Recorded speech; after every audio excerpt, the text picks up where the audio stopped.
Hi, and welcome to this installment of Frank and Mary here in Westboro.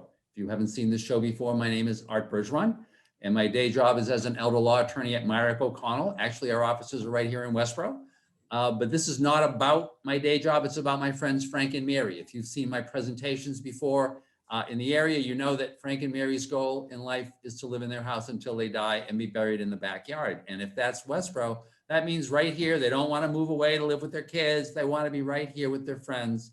And so the point of this show, if you identify with Frank and Mary, is to know the people that you need to know and the programs you need to know about in order to stay right here in Westboro forever.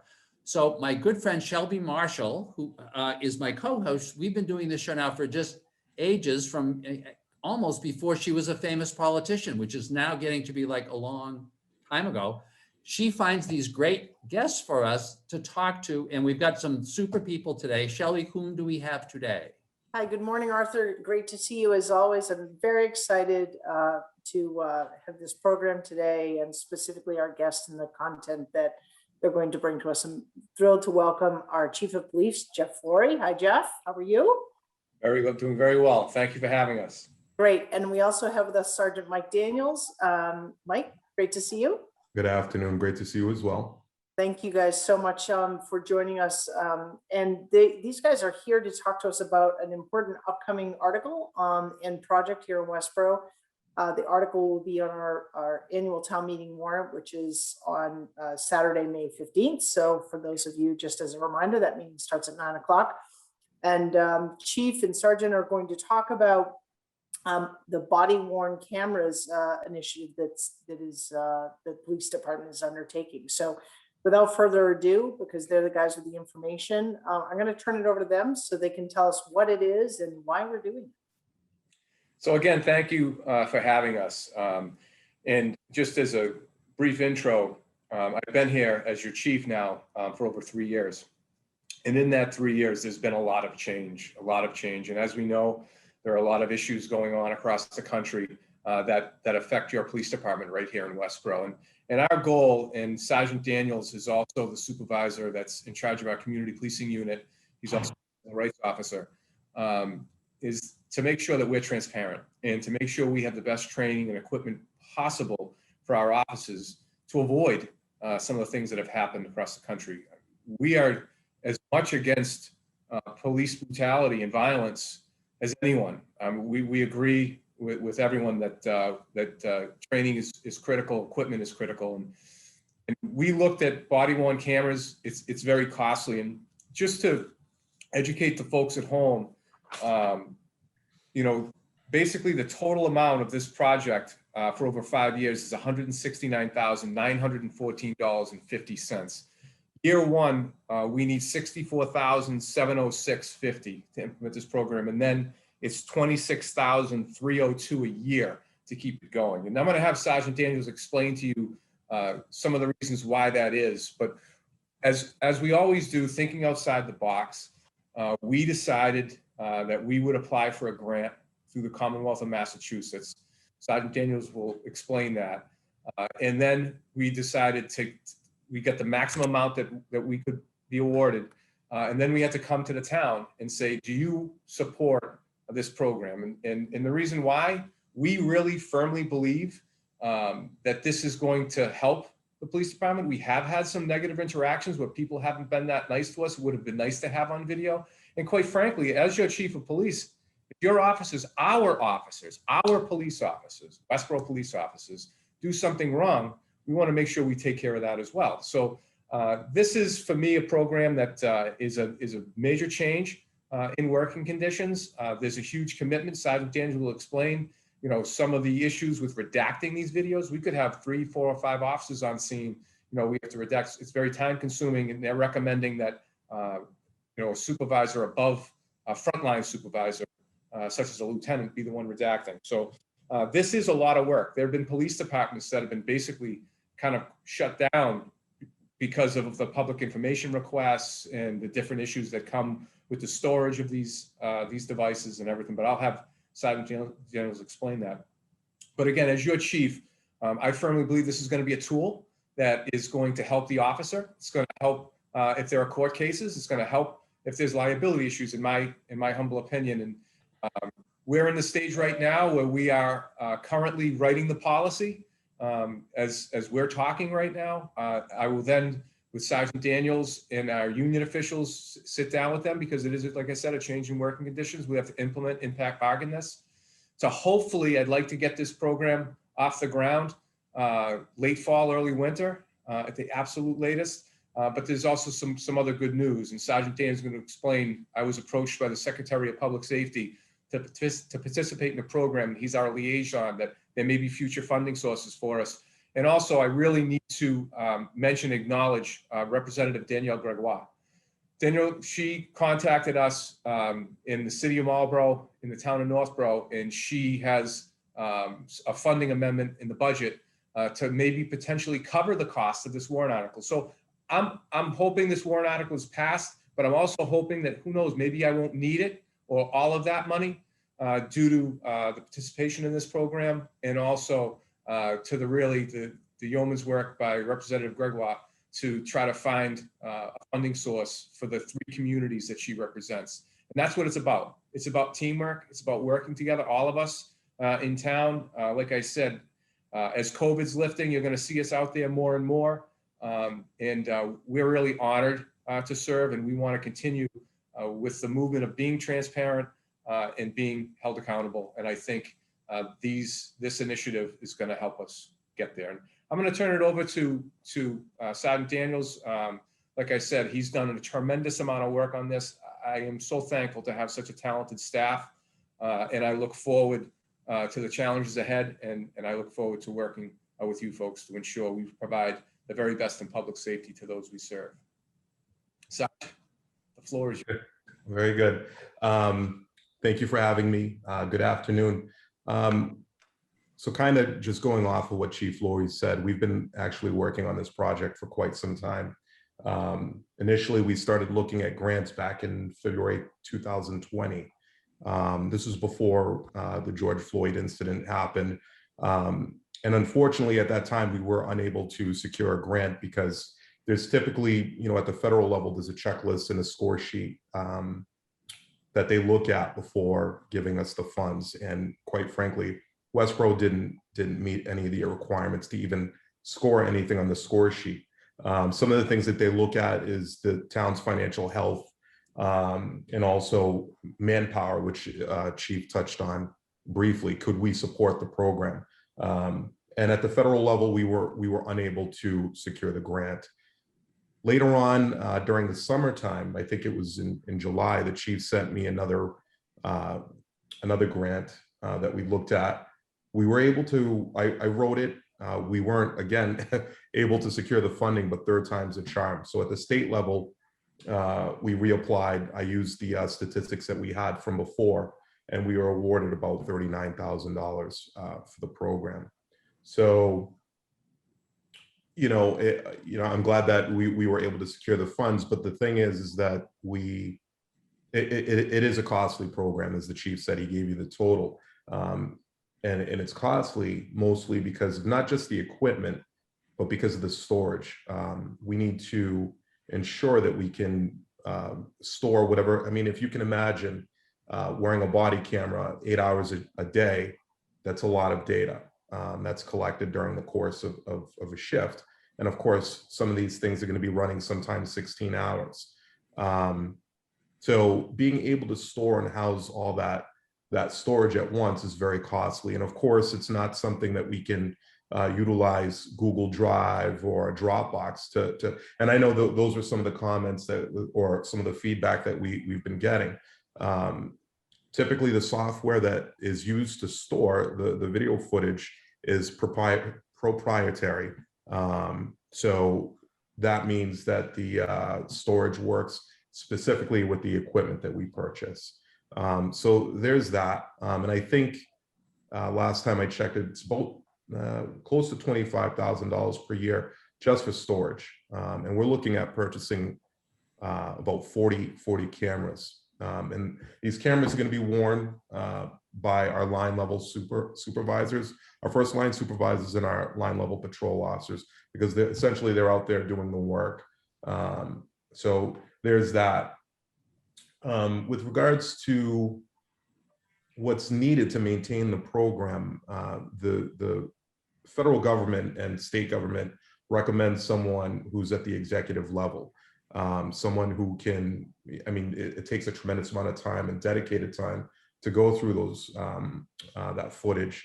A lot of times, you know, during the course of even, you know, sometimes on my 4 to 12 shift or on the midnight to 8 shift, we have guys that are, you know, they're out there, they're doing their job, and then, you know, they generate 3 or 4 reports a shift.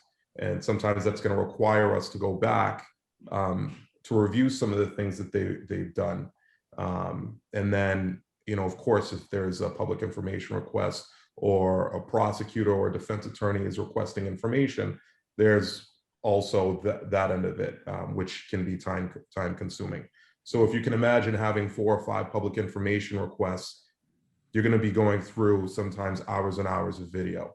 And the reason why we need to go through that is there's certain things that can't be shown. So, you know, for instance, we stop a motor vehicle, you know, we don't want, you know, the license plate being shown. If there's juveniles around, we need to be able to, you know, redact those people and remove them from the video footage for privacy purposes. So, you know, and that's obviously very, very time consuming. So that's why, as the chief said, that the recommendation for executive level personnel is highly recommended. Sergeant Daniels, can I just ask 2 questions, sort of while we're on this?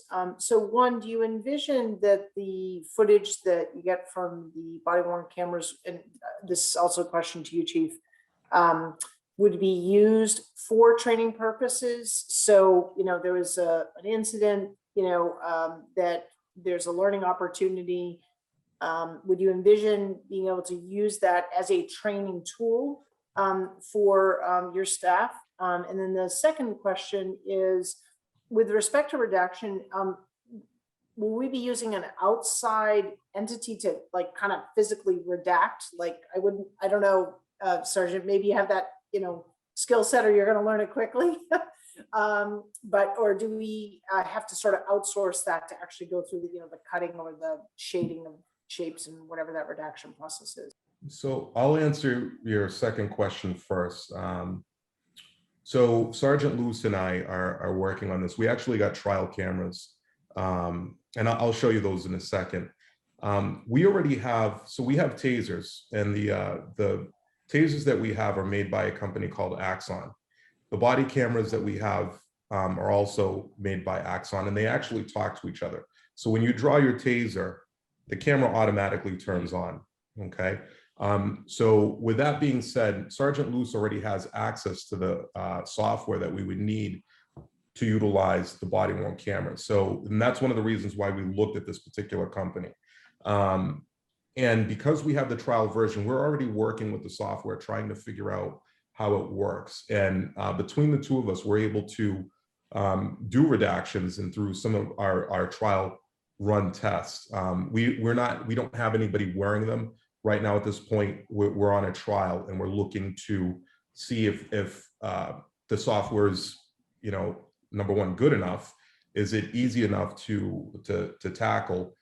We don't want anything that's complicated, because time is obviously of the essence when we're fulfilling public information requests. So and I'm happy to say that so far so good. We're able to do a lot already, and we can easily teach anyone else to do it. Now, as far as a training tool, and I think the chief could probably add something on there, that's one of the reasons why I think body cameras are important. It's an important piece of police technology, because it'll allow us to look at, and again, we're not perfect, right? So sometimes police officers make mistakes, but it will give us the opportunity, it'll give the first line supervisor and the executive command staff the opportunity to really look at some of the things going on. What are the officers doing procedurally? Are they being safe? Are they treating people fair? Are they treating people professionally? You know, and in reviewing those things, yes, we'll have the opportunity to go back to the first line supervisors and say, hey, we noticed that, you know, this was a little off. Could you, you know, maybe talk to your subordinate and you know, train them and figure out where the issue was. So yes. Or to Chief, your point, even situational awareness, right? So, right, you review something where, obviously we want to reduce liability and increase safety for all, but particularly, staff. So right.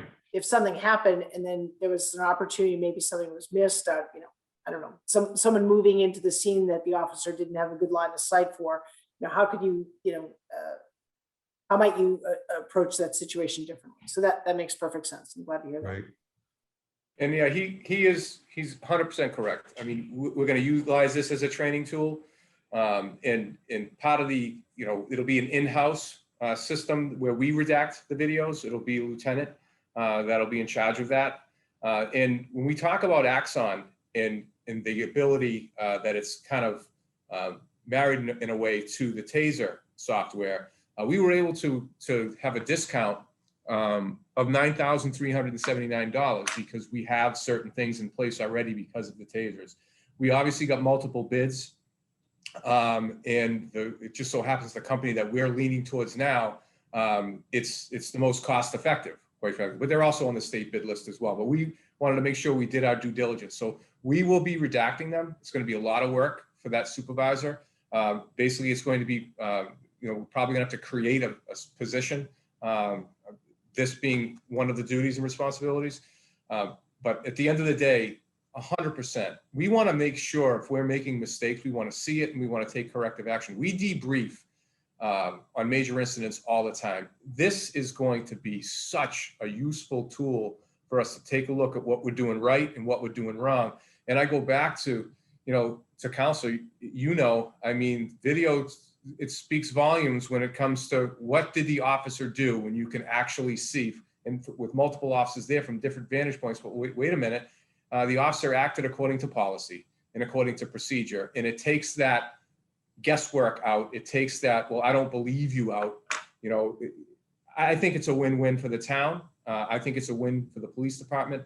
And quite frankly, I think it's going to protect our staff with some of the negativity. And don't get me wrong, I want to be clear, 99% support in this community is phenomenal.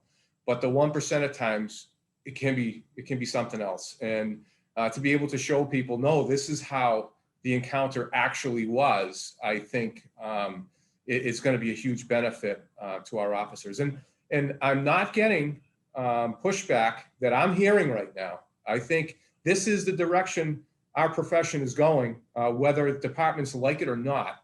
I think, we need to embrace this. And with the different police reform coming in post and everything else, I mean, we're a part of the accreditation process. I mean, we're here in Westboro, it's a professional agency, and that's what this program is all about. And again, not to be redundant, but to be transparent. And Sgt Daniels has done a phenomenal job getting this off the ground. People don't realize we've been working on this for a while. Like he said, before the issues that we're facing now, but it's so expensive and we're so understaffed and there were so many needs in different areas, training being one of them. And as your question alludes to, it will help us with training. Well, I think that, for those that, hear, oh no, we may need another person to do this, to me, it's a no-brainer. And I think that this is also very responsive to the police reform. You mentioned that, Chief, that the public wants. And I think we've seen, unfortunately, at the cost of livelihoods and lives, the value of body worn cameras to clarify situations and to immediately strip away levels of doubt or questions. There may still be interpretations of what's happening, but you immediately, take away, things like how long did an incident occur, or what was the initial interaction, or all the other things that you'll be looking at. So I think this is a really effective use of certainly your department's time, but taxpayer dollars to continue to enhance public safety, not only for those that receive the services, whether they be good or bad for your department. I don't mean good or bad in service. I mean, whether they're a criminal or they're just calling for help, as well as to, enhance the safety of your staff. So to me, it's a no-brainer. I'm so glad you guys have pursued. It's Shelby, I think it's just amazing. And I think the way that you presented, and I think this goes to the heart of kind of the point of the Frank and Mary show, is so that people can hear this, in a place that isn't just like the town meeting floor, because the way you're presenting it, you're really showing how revolutionary this is. The way in which this really, you're really using this as a way of kind of transforming through this kind of, through the training, right? The ability of officers who have been trained in a number of ways to be constantly getting better, because just constantly, which is just such a wonderful, that's terrific. But I have a question though, because I know that there was a lot of reference to redacting. And when I hear redacting, I'm like, you mean like just getting rid of the evidence? What I mean? So can you talk a little bit about that? And because one of the things that occurred to me as you were describing the process was that our cameras literally on all the time? Because as Sergeant, you had mentioned, it sounds like they get turned on if a taser gets drawn. If a taser isn't drawn, are the cameras always on? Are they sometimes on? And then can you just talk a little bit to that, the redacting question? I wasn't sure if the lieutenant who you're talking about was doing redacting because in response to freedom of information requests, and therefore you needed to kind of control what was being given out, right? Or if there was something that was kind of a constant redacting just in order to try to deal with the incredible volume of visual that you're going to be generating every 8-hour shift. I'm not understanding that part. Chief, you want me to take that one? I mean, just briefly, just to kind of summarize before, and two of the biggest issues that we face, obviously, failure to supervise and failure to train. And when we talk about these cameras, they're going to be turned on by the officer. From what I'm understanding, that there's technology that if an officer has to take out his firearm, that the cameras will turn on. There's also, I've heard that when the blue lights go on, the cameras go on. So there's a bunch of different ways that the cameras can be activated. Every 120 seconds, the camera vibrates. It lets the officer know that it's on in case he forgets to turn it off. When we're talking about redacting, what we're talking about is what Sgt Daniels touched on briefly, is there could be people in the video that they have privacy rights. So we have to take that image out. It could be, like he was saying, a plate number on another vehicle that's not involved, or someone's house. So there's a whole host of things. And in my understanding, and Sargent, I'll let you go further on it, but just one video alone could be hours. Right. Take care of that editing, or however you want to call it. But the crime itself, the suspect, the officer, all that, no, none of that is going to be redacted. That is going to be obviously for the courts to see, for the defense attorneys to see, for the suspects to see, and for, as Sgt Daniels said, for the supervisors to see, hey, if we're doing something wrong, we need to retrain. Right. But Sarge, I'll let you explain further, answer those questions. Sure. So one of the questions was, does the camera stay on all the time? So the technology we're looking at the beginning of the shift, the officer turns on the camera. So as soon as they turn on the camera, it operates on what's called a buffer system. So it creates and we can regulate it. It could be 20 seconds long, it could be a minute. So it'll constantly record, but at that point, it's only recording visuals or video, no audio. So as the officer's wearing it, it's constantly recording. And the reason why this is, here's the other part, that buffer, once the 60 seconds or 120 seconds is up, it deletes the previous what happened before. So there's always a new buffer or new video created as time goes on. And the reason why this is done is because if an officer, let's say they all of a sudden they have to get out of their car quickly and something happens and they forget to hit the button on their camera, the camera's already on and it's already recording that 60-second buffer. And when the officer, let's say they have to jump out, chase somebody, and they catch someone and they go, oh no, I didn't turn on my camera. We already have 120 seconds or 60 seconds recorded. And then they then activate the rest of it. So it's constantly recording, but it's also deleting footage. And this isn't being done by the officer. It's the programming of the camera itself. So I think that answers your question. Is that It definitely does, but it also makes me appreciate how hard my job is today, because as I told you and the chief at the beginning, my job is to do comic relief, which I provided none of, but also to keep time, and we're out of time. I can't believe it. This is just like, so I guess my observation, Shelby, would be, I know this is coming up for town meeting, and hopefully this really helps in terms of the, the warrant article participation and the knowledge of people.